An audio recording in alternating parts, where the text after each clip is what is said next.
It was the second week of August, 1988. One of those Mississippi summers that pressed down on everything like a warm hand. The air so thick with honeysuckle and red clay dust that you could taste it the moment you stepped off a porch. In the small town of Harlow Creek, Covington County, where the population had held steady at just under 2,000 for the better part of 3 decades. The summer had been slow and quiet and good. Children ran barefoot across lawns until the fireflies came out. Older men sat outside the hardware store on folding chairs, drinking sweet tea from mason jars, talking about the drought and whether the high school football team would finally make it to state. Nobody locked their doors. Most people didn't even know where their keys were. Ruth Ann Calloway had lived in Harlow Creek for all 37 years of her life. She had grown up 2 streets over from where she now lived, in the same white clapboard house where her mother had raised her, and where Ruth Ann was now raising her own daughter, 9-year-old Deanna. She was the head librarian at Harlow Creek Elementary, a job she had held for 11 years, and every teacher in the district knew that the fastest way to get your students to care about a book was to have Ruth Ann read the first chapter to them. She had a voice that made silence feel like a gift. She kept a small glass jar of butterscotch candies on the corner of her desk, and not a single child who walked into that library left without one. She went to First Baptist on Sunday mornings, sang in the second row of the choir, and on Friday nights in the summer she would sit on her front porch with Deanna and watch the heat lightning flicker over the pines to the south. She was the kind of person that a place like Harlow Creek was built around, the kind of person whose absence, when it came, would leave a shape that nothing else could fill. On Friday, August 12, 1988, Ruth Ann Calloway worked her regular shift at the library, stayed late to organize a new shipment of picture books that had arrived that afternoon, and was seen locking the library's side door at approximately 6:20 p.m. by her colleague, Patricia Dobbs, who was pulling out of the parking lot. Patricia would later tell investigators that Ruth Ann had waved at her, that she was smiling, that she had said, loud enough to be heard through the car window, that she was going to pick up Deanna from her mother's house and then stop for catfish at Moody's Diner on the way home. She never made it to her mother's house. Deanna Calloway waited at her grandmother's. 6 o'clock came and went, then 7. Her grandmother, Iva Jean Pickett, tried the house phone 4 times. No answer. By 8:15, Iva Jean had called Ruth Ann's closest friend, Sandra Meeks, and asked her to drive by the house and check. Sandra found Ruth Ann's 1984 Chevy Celebrity parked in the driveway. The front door was unlocked.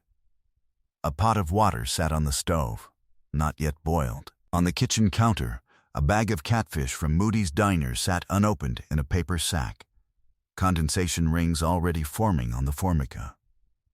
Ruth Ann was not inside. Sandra Meeks called the Covington County Sheriff's Office at 8:47 p.m. Deputies arrived within 20 minutes. Within the hour, they had walked the property, the alley behind the house, and the adjacent lots. They found nothing to explain where Ruth Ann had gone. No sign of forced entry. No sign of struggle in the house. Just the unopened catfish, and the water on the stove, and the front door that anyone in Harlow Creek could have walked through without her thinking twice. By midnight, Sheriff Earl Dupree had authorized a wider search. Neighbors came out with flashlights. Men Ruth Ann had known since grade school walked the creek banks and the back roads between her house and the library. By dawn on Saturday, August 13th, they had covered 11 square miles and found nothing. The following afternoon, a utility worker checking a culvert on County Road 18, approximately 3 miles east of Harlow Creek, at the edge of a longleaf pine stand, found a woman's shoes, one beige flat on the shoulder of the road, the other 10 yards into the tree line. They were identified as Ruth Ann's within the hour. The search converged on that tree line. By Sunday evening, August 14th, investigators found the rest of what they had been looking for. Ruth Ann Calloway had been killed. The specific manner was consistent with manual assault. She had been left there, in the pines, not far enough from the road that she couldn't have been seen by someone who knew to look. She was 37 years old. She had a daughter who was going to turn 10 in September. She had a jar of butterscotch candies on her desk and a voice that made silence feel like a gift. And someone in Covington County had ended her life and then gone home and gone to sleep.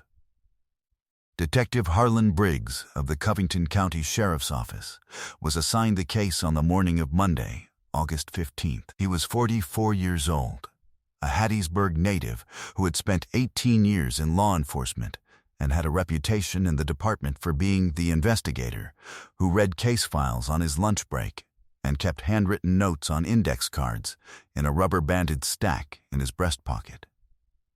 He had 3 daughters of his own. His youngest was 7. He would later tell a reporter that when he pulled into the parking lot of the elementary school that first morning and saw the note taped to the library door, closed until further notice, he had to sit in his car for a few minutes before he could go inside. The investigation in its early weeks was substantial. Briggs and his team collected fiber evidence from the tree line. They documented tire impressions on the soft shoulder of County Road 18. They interviewed more than 60 residents of Harlow Creek in the surrounding county.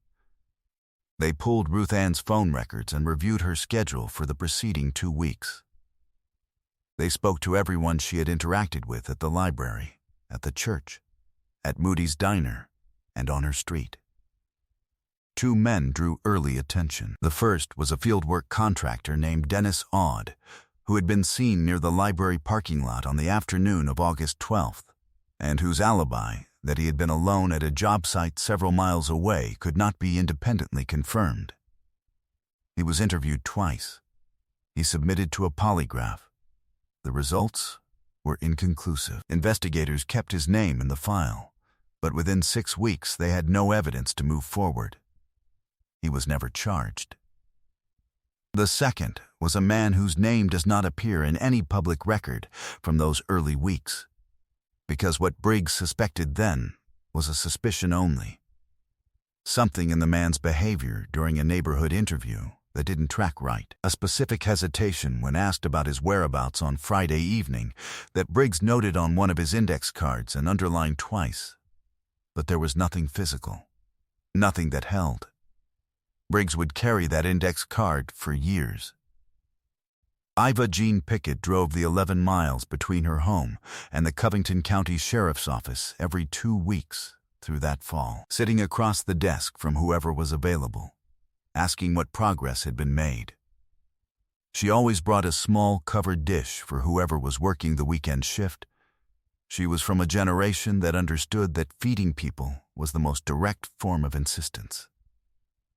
Sandra Meeks organized a community fund that paid for a private investigator out of Hattiesburg to review the case that winter. He spent 3 weeks on it, submitted a 14-page report, and reached the same dead ends Briggs had already mapped. Deanna Calloway turned 10 in September. She blew out the candles at her grandmother's kitchen table without her mother there to see it. By 1991, 3 years had passed. Harlan Briggs had moved the active case file to a secondary drawer, but had not closed it. He requested updated forensic analysis on the fiber samples twice, and was told both times that the results were insufficient for identification. The tire impressions from County Road 18 had been matched to a common mid-range truck model sold in 7 southern states. That detail had led nowhere. The community of Harlow Creek moved forward the way small communities do, with grief absorbed quietly into the ordinary. The teachers at the elementary school had hired a new librarian by that fall. The butterscotch candy jar was gone from the desk. The First Baptist Choir had adjusted its second-row formation, and in time the space Ruth Ann had occupied became simply a space where someone else stood. But Iva Jean Pickett never stopped coming to that sheriff's office. By 1995, she was the only person outside the department who still came in person. She was 71 years old by then, and she took the bus when her eyesight made it too difficult to drive, and she always brought the dish. By 1999, Harlan Briggs had retired. He was 55 years old, and his youngest daughter was grown, and he had a grandchild on the way, and he cleaned out his desk methodically on his last Friday afternoon. He took one thing home with him: the rubber-banded stack of index cards from the Calloway case. He put them in a shoebox. He put the shoebox on the shelf in his garage, beside the fishing gear he'd been meaning to sort for a decade. He wasn't done with it. He simply didn't know what to do with it yet. By 2005, 17 years after Ruth Ann Calloway's death, the reward poster that had hung in the window of Moody's Diner had faded so completely that the phone number at the bottom was no longer legible, but nobody took it down. Deanna Calloway was 26 years old. She had a son of her own now, a boy named Thomas. She had moved to Laurel for work, but came back to Harlow Creek every few months to see her grandmother, who was 81 and still sharp and still angry. In the particular quiet way of a woman who has waited longer than is reasonable for something that should have happened already. Every case that gets covered here begins with weeks of digging through records, cross-referencing documents, and tracing lives that were lost too early. If you think this kind of work matters, if you believe that names like Ruth Ann Calloway's deserve to be known, take a moment right now to like this video and subscribe. Drop a comment and tell us where in the world you're watching from. That support is the only thing that keeps this channel going. Now, let's get back to Harlow Creek. Then, in March of 2021, something happened that no one outside a small forensic lab in Virginia and the Covington County Sheriff's Office had anticipated. The detective who caught it was a woman named Sergeant Lena Voss, 38 years old, who had joined the Covington County Sheriff's Office in 2009 and had been given the Calloway case as part of a statewide cold case review program launched in 2019. She had never met Harlan Briggs, but she had read every one of his index cards, which Briggs had voluntarily delivered to the office when he heard the review was underway. She had also driven County Road 18 alone, twice, on 2 different late summer evenings, standing at the edge of the pine stand in the fading light, trying to understand something she couldn't quite name. The Covington County Crime Lab still had biological evidence from the scene, collected in August 1988, and preserved through chain of custody for 32 years. It had never yielded a usable DNA profile with the technology available at the time. In 2020, Sergeant Voss had submitted a sample to a specialized forensic laboratory that used genetic genealogy techniques, a process that works by uploading crime scene DNA to public ancestry databases. The same websites where ordinary people trace their family trees, and then working backward through distant relatives to identify a single unknown contributor. On a Tuesday morning in late March 2021, Voss was reviewing results at her desk when a name came back from the lab. She read it again, pulled up the original case file, found Harlan Briggs's index card, the one with the underline, the note from the neighborhood interview, the hesitation that had never gone away. The name on the card matched the name on the screen. She picked up her phone and called her supervisor. Then she called the retired detective whose number she had written on a post-it and stuck to her monitor 6 months earlier when the review had started. Harlan Briggs was 77 years old. He was at his kitchen table when the call came in. She told him the name. He was quiet for a long moment. "I know," he said finally. "I've always known." The man whose name came back from that database was Harold Dean Pruitt, then 71 years old, a lifelong resident of Covington County who had lived in Harlow Creek from birth until 2003, when he had relocated to a small property in the rural outskirts of the county. In 1988, he had lived 4 houses down from Ruth Ann Calloway on the same street. He had been a deacon at First Baptist Church for 9 years. He had served on the county school board. His wife had been a substitute teacher. His grandchildren lived nearby. In 33 years, he had never been arrested, never been formally questioned about the Calloway case, and had attended Ruth Ann's memorial service in September 1988, where he had sat in the 4th pew from the front.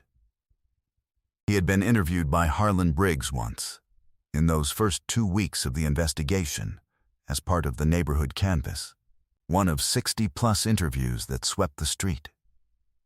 He had stated that he had been home all of Friday evening. His wife had confirmed it. There was nothing in the record, nothing physical, nothing that moved against him.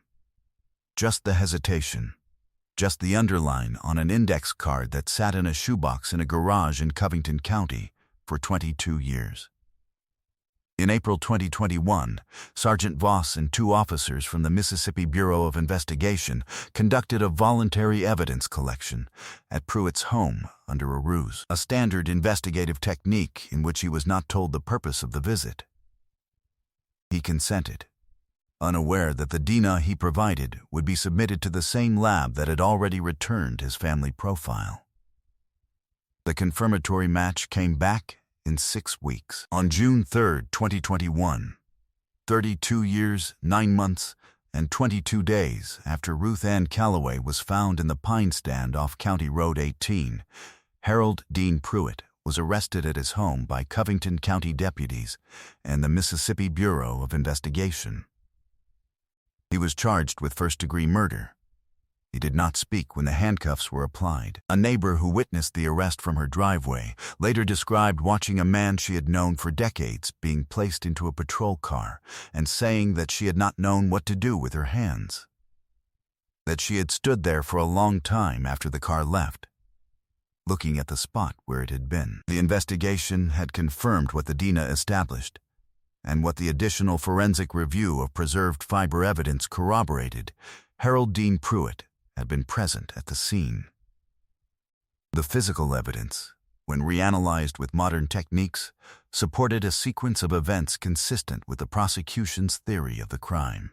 In February 2022, Harold Dean Pruitt pleaded guilty to first-degree murder. He was sentenced to life in prison without the possibility of parole. He made no public statement at sentencing. His attorney entered the plea on his behalf. The courtroom in Hattiesburg was full. Deanna Calloway Thomas, 42 years old, sat in the front row. Her son Thomas was there beside her. Iva John Pickett had died in 2014 at the age of 90, still waiting. Deanna had brought a photograph of her grandmother to the courthouse and placed it on the bench beside her. Ruth Ann Calloway was 37 years old on the last evening of her life.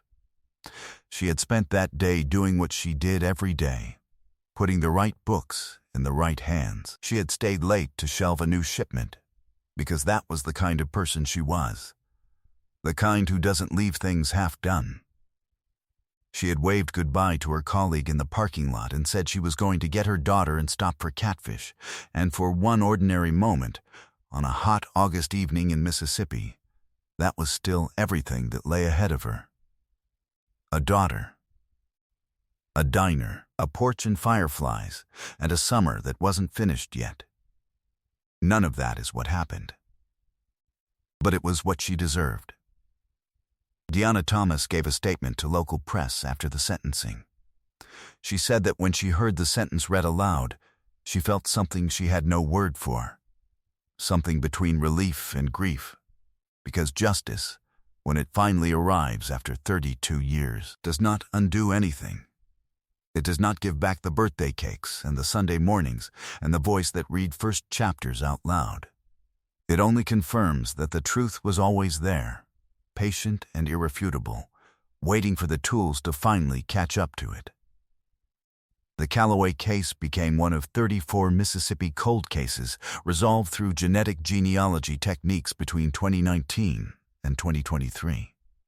It contributed directly to the state legislature's 2022 expansion of funding for biological evidence preservation, a policy change that investigators expect will affect an estimated 217 open cases still on the books across the state. Harlan Briggs drove to the courthouse in Hattiesburg on the day of the sentencing. He sat in the back row. He had the rubber-banded index cards in his jacket pocket. He did not need to read them. He had read them enough times. Afterward, in the parking lot, Deanna Thomas found him and shook his hand, and he told her that her mother had been the one who never let the case go cold. Not really, because the evidence was preserved. The records were kept. The people who loved her kept showing up, and that he was sorry it had taken this long. He drove home on the highway that cuts through the longleaf pines south of Hattiesburg, and the afternoon light was coming through the trees the way it does in late February in Mississippi, low and amber and patient. And he thought about a woman he had never met who kept butterscotch candies on her desk and sang in the second row of the choir. Justice found her. It took 32 years, but it found her. What does it mean for a community when the person who committed an act like this was seated 4 pews from the front at the victim's own memorial service? How do you understand the gap between who someone appears to be and what they actually are? And for those of you following cases where DNA genealogy has played a role, do you believe this technology is changing the calculus for people who thought they were safe because enough time had passed? Leave your thoughts in the comments. We read all of them.